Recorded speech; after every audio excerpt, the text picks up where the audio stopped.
ये देश जो है भारत माता, ये संविधान जो है ये भारत माता का संविधान है। ये भारत माता का संविधान है।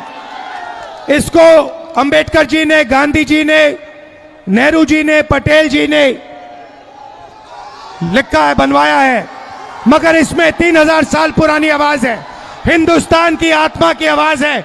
और जब ये लोग वोट चोरी करते हैं तो ये इस आत्मा पर आक्रमण करते हैं, ये इस संविधान पर आक्रमण करते हैं। ये भारत माता पर आक्रमण कर रहे हैं। और हम भारत माता पे ना नरेंद्र मोदी को ना इलेक्शन कमीशन को आक्रमण करने देंगे। इस संविधान को कोई नहीं मिटा सकता, इस संविधान को कोई नहीं छू सकता। और इलेक्शन कमिश्नर, आप अच्छी तरह समझ लो, अगर आपने अपना काम नहीं किया तो आप पर सख्त कार्रवाई होने जा रही है।